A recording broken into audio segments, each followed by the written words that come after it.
Rádio Futebol na Canela, aqui tem opinião. Música, futebol e... Thiago Lopes de Faria. Tô por aqui ao vivo 10:07, obrigado ao Roberto Xavier com o Momento do Esporte. E enquanto o Tony não chega, o pessoal aqui tá... Cadê o Tony? Olha, se o Tony não aparecer vai ser a maior regada da história, não assustei ninguém não. Foi combinado antes, ele falou que podia perguntar qualquer coisa, ele vai aparecer sim, o Tony não pipoca não, pelo menos não pipocou até hoje, mas tá comigo aqui a gente tem plano A, B, C, D, E, F, vamos até o plano Z se precisar. Endrigo Zotelli, que faz parte da TV Operário também, é membro da direção do Operário, tem ali a sua participação importante sempre e vai bater um papo com a gente a respeito dessa campanha do Operário na Série D do Campeonato Brasileiro. Endrigo, muito bom dia, prazer tê-lo aqui no Música, Futebol e Cerveja, tudo bem? Bom dia, Thiago, tudo bem? Um prazer participar do seu programa e poder falar um pouquinho do Operário no dia de hoje. Ô, Endrigo, antes de mais nada, né, você participou com a gente via WhatsApp informando que o Operário vai, na tarde deste sábado, diante da Inter de Limeira, lá no Limeirão, prestar uma homenagem ao João Félix, ex-presidente da SERC, que acabou falecendo nesse final, na última quinta-feira. É bom a gente entender que as rivalidades, as discussões e os debates são sempre fora de campo, né? Ou até mesmo dentro de campo. E a SERC e o Operário já travaram batalhas hercúleas nos tempos de Petralas presidente e o Félix também presidente da SERC, teve a famosa polêmica do Eduardo Arroz, o Félix assumindo que deveria ter denunciado e a SERC acabou caindo e não o Operário, que não foi punido porque prescreveu. Mas há uma consternação e acho que há uma unanimidade, né, Endrigo? O Félix fazia um bem danado ao esporte, né? Pois é, ele era um cara que a gente tinha certeza que, principalmente a ética, né? O padrão de conduta dele era muito elevado, né? Então, você sabia com quem estava lidando, né? Eu acho que essa é a principal virtude do Félix, né? No meio que a gente vive, que é o meio do futebol, a gente sabe que isso é uma exceção, né? Não é a regra. A gente conta com poucas pessoas que você pode realmente fiar a palavra da pessoa, né? E com o Félix não tinha dessa, não. Ele era, muitas vezes, até um pouco incompreendido, colocado como um ser humano um pouco mais bruto, rústico, vamos assim dizer, né? Mas ele era direto ao ponto, né? O Félix sempre foi um sujeito que deixou claro muito bem o que ele pensava e defendia também o ponto de vista dele.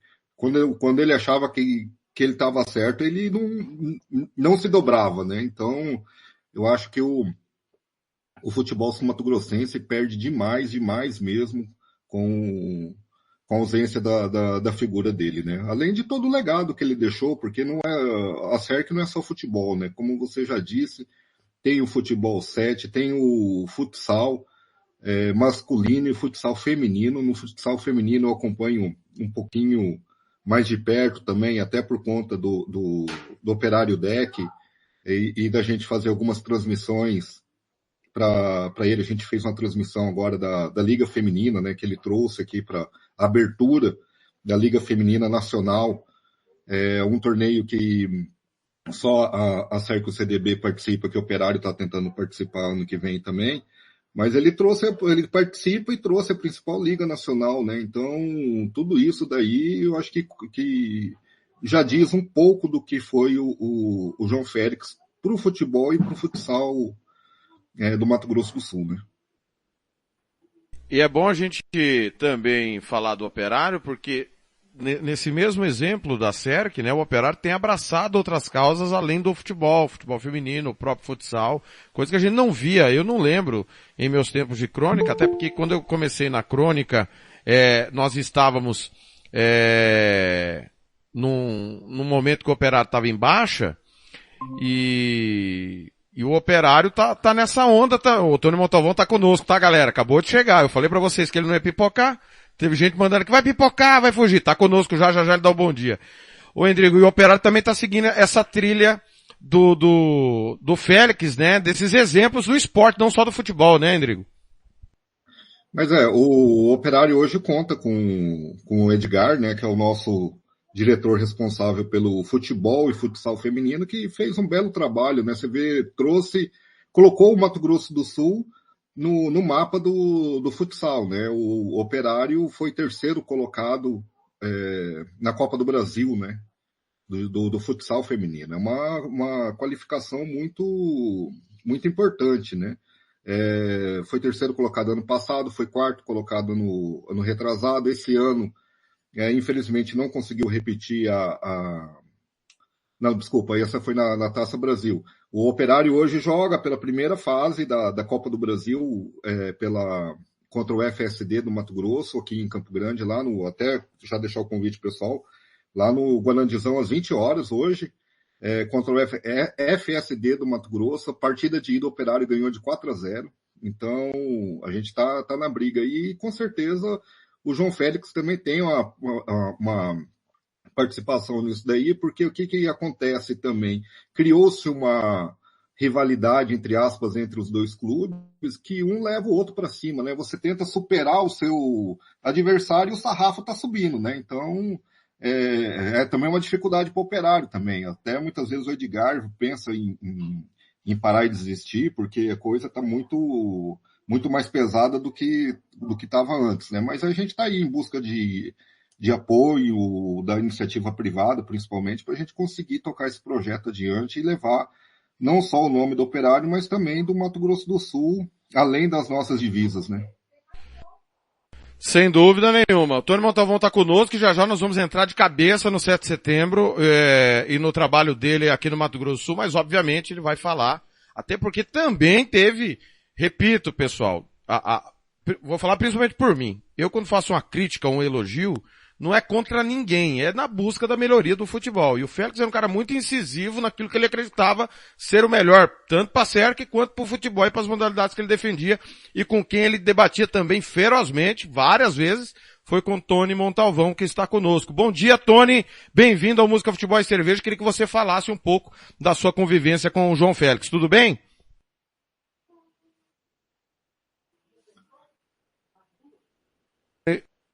O microfone do Tony está fechado. Abriu o microfone, Tony. Segue fechado o microfone do Tony. Alô, Tony, tá me ouvindo? Aê. Bom dia. Agora bom dia, sim. Thiago. Bom dia. Bom dia. Bom dia aos amigos do Futebol na Canela. Eu aprendi muito também com o Félix. No início a gente teve muitas discussões até entender o que realmente o Félix falava sobre o futebol aqui no Mato Grosso do Sul. Foi uma figura que a gente pode falar que foi um dos melhores presidentes que teve de futebol aqui, se não o melhor, em matéria de organização do futebol e também de levar o que era correto, né, para o futebol do Mato Grosso do Sul, uma grande perca.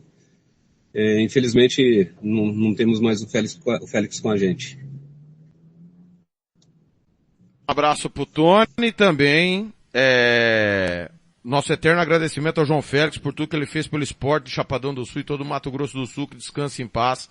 Abraço da MS Web Rádio, que está conosco, assim como a Alternativa Esportes, a toda a família da SERC Chapadão.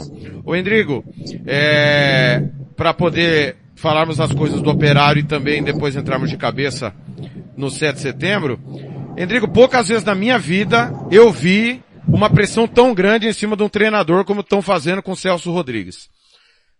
Eu perguntei para ele, inclusive, na quarta-feira, onde foi que ruiu essa situação, e você que tem muita entrada na torcida, vários torcedores você atende, você conversa, você também, em determinado momento, fez críticas ao trabalho, assim como eu acho que o Campeonato Estadual foi muito aquém, mas está exagerada essa pressão em cima do Celso Rodrigues, pelo que vem fazendo o Operário no Campeonato Brasileiro, Endrigo? Olha, Thiago, eu acredito que sim. Como você disse, o Campeonato Estadual foi uma decepção muito grande, que a gente acredita, eu particularmente acredito que foi um título desperdiçado, porque com o elenco que a gente tinha nas mãos, era bem possível a gente ser campeão, mas o time não rendeu o esperado, não cresceu durante a competição, né? Uma das críticas que eu fazia é que o trabalho não estava evoluindo, né? E aí deu no que deu, a gente não foi campeão, desperdiçamos a oportunidade de ter um calendário nacional ano que vem, o calendário do Campeonato Brasileiro, né? Só teremos a Copa do Brasil. E é uma construção, tudo é um processo, e eu acho que seria muito importante, tenho certeza que é muito importante a gente ter uma sequência de disputas de Série D, até para a gente poder aprender a disputar com chances reais de classificação. Na verdade, agora nós estamos aprendendo, né? A gente está vendo como que com certeza essa pressão está um pouco exacerbada no meu modo de ver. Por quê? Rapaz, a gente não teve um clube que eu visitei durante essa jornada aí na Série D que tem uma estrutura parecida com a nossa, entendeu? São estruturas totalmente diferentes e muito além do que a gente tem aqui, né? Você vê, o Operário não tem um campo para treinar, um campo decente, né? A gente ou treina no campo de Terenos ou no campo da Secretaria de Obras aqui de Campo Grande, né? Chega a ser vergonhoso essa situação. Enquanto, por exemplo, você chega lá em Cascavel, o time profissional tem 4 campos de treino, né? Então, aqui o cara treina em 2 tipos de grama para chegar lá na Moreninha e jogar numa grama totalmente diferente, né? Então, as condições de trabalho não são as ideais, né? E outra coisa também, o Operário, a gente pode dizer que dos últimos aí, que eu me lembre, pelo menos, dos últimos 15, 16 anos, nós temos o maior orçamento, né? Talvez só em 2008, naquela Série C, talvez o Operário teve condições financeiras melhores. Mas de lá para cá, esse ano é o melhor ano, em termos de condições financeiras. Mas mesmo assim, nós somos o menor orçamento da nossa chave, né? Então, tudo isso acho que tem que ser levado em conta, tem que ser analisado. Nós temos também o 3º pior futebol do país. Então, no que isso se traduz na prática?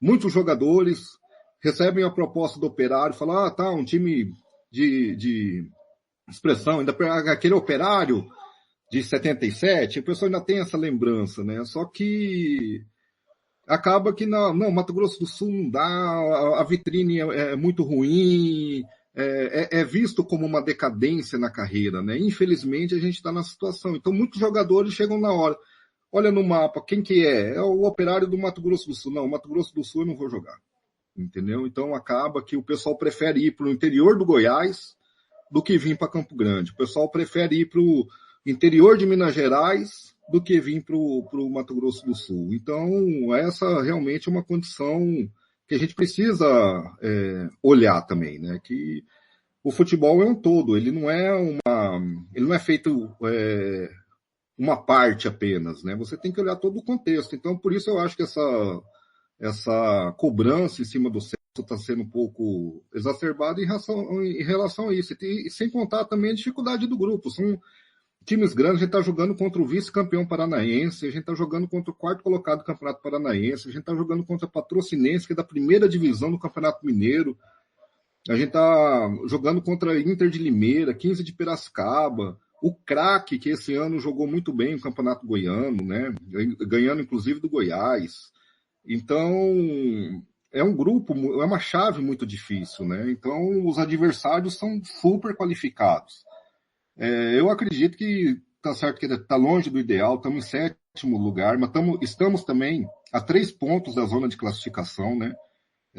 Eu acredito que está dentro do que a gente está dentro das possibilidades. É um pouco de conformismo, pode ser, mas a gente precisa aprender também com tudo isso que está acontecendo, e já que nós temos essa condição, a gente precisa abraçar o clube, abraçar o Celso e o elenco, e estamos juntos e vamos até o final e vamos procurar fazer o melhor, né? Sempre. Tony, você nunca foi exemplo de manutenção de treinador, né? Aliás, critiquei muito no seu trabalho porque você trocava muito o treinador. Como é que fica numa situação dessa? Você olhando de longe o trabalho do Operário na Série D, e se colocando no lugar do Nelson, que teve pressão, o torcedor foi lá conversar.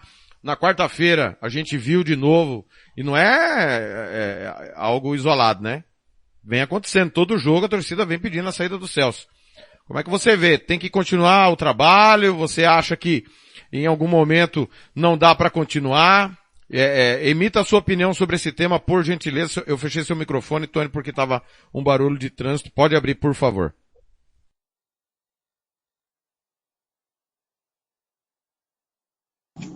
Tá. Na verdade, o único ano, né, foi o pior ano do 7, que para mim, esportivamente, foi 2017, foi quando a gente trocou de técnico 5 vezes. No Itaporã começamos com um técnico, ficou só uma rodada, daí já entrou o Ney César de volta e terminou o campeonato. 2016, o treinador também iniciou, que foi um treinador até que passou pelo Operário e terminou, foi campeão. 2018 começamos com e terminamos com o mesmo, 2019 também.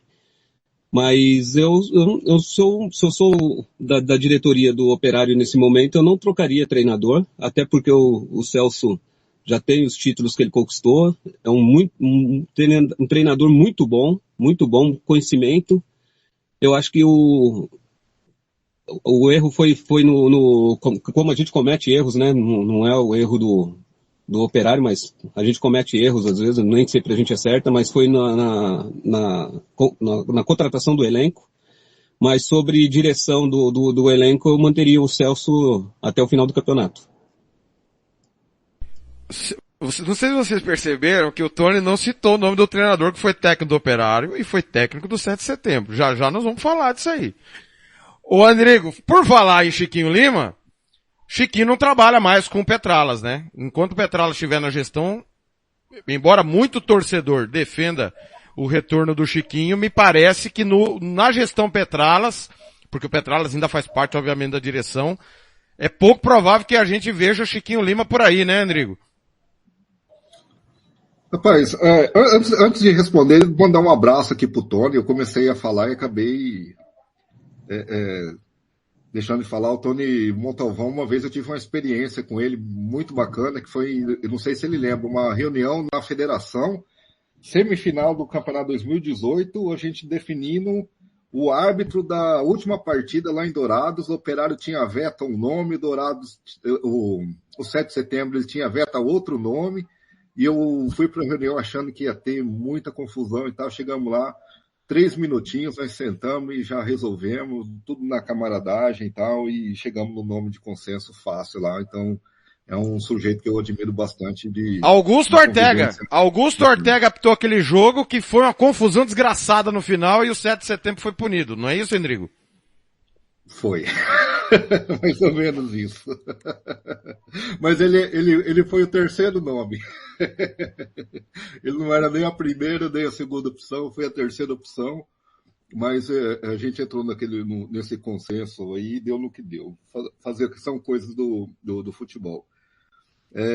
Mas em relação ao Chiquinho Lima, rapaz, eu nunca conversei diretamente com o Estevão sobre isso, mas eu acredito que se sentar para conversar, acaba chegando num acordo, sim. O Estevão, ele é um sujeito fácil de lidar também. Ele tem o momento dele ali de reflexão após os acontecimentos, e acredito que hoje, depois de tanto tempo, não teria assim, uma objeção mais forte em relação ao nome dele, né? O que ficou para o Operário nos últimos anos está sendo essa manutenção do Celso, né? Acreditando em todo o histórico, em todo o trabalho que ele fez, nos títulos que ele trouxe, nas campanhas que ele realizou, né? Rodrigo, palpite para hoje, a partir das 2h30 da tarde, a Rádio Futebol na Canela transmite Inter de Limeira e Operário. Vamos com o nosso parceiro. E aí, ainda dá para, matematicamente, plenamente possível passar de fase, tá? Não há, a gente tá vendo que a bola bate na trave, passa na boca do gol, os atacantes do marco, mas o Operário tem entregue tudo dentro de campo, a bola não tá entrando. Mas matematicamente possível ainda dá. Palpite para hoje, Rodrigo. Então, esse é o nosso problema, colocar a bola para dentro, né? Produzindo, criando, nós estamos. O que falta é marcar o gol e fazer o resultado, né? Eu acredito que hoje pode, como a Inter foi a nossa única vitória até agora, nós vamos cravar a segunda vitória em cima deles, 1-0 para nós tá bom, e que seja um jogo iguais aos outros com essa grande diferença, que na finalização a gente coloca essa bola para dentro e conquista o resultado. Estamos a 3 pontos somente da zona de classificação e como o grupo está muito equilibrado, como o craque, no primeiro jogo contra o craque, quem ganhasse ia para vice-liderança e quem perdesse ia para vice-lanterna. O craque ganhou as 2 partidas nossas e hoje é o líder, né? Então, para você ver o tamanho do equilíbrio do grupo. Então, eu acredito nisso daí, que a gente tem possibilidade sim, a gente precisa dar somente essa virada de chave aí. Rodrigo, obrigado pela participação, bom jogo hoje pro Galo. Eu que agradeço, um abraço para todo mundo aí, bom final de semana. Tá aí Endrigo Zotelli, TV Operário, batendo papo com a gente sobre as coisas do Galo. Rádio Futebol na Canela, aqui tem opinião.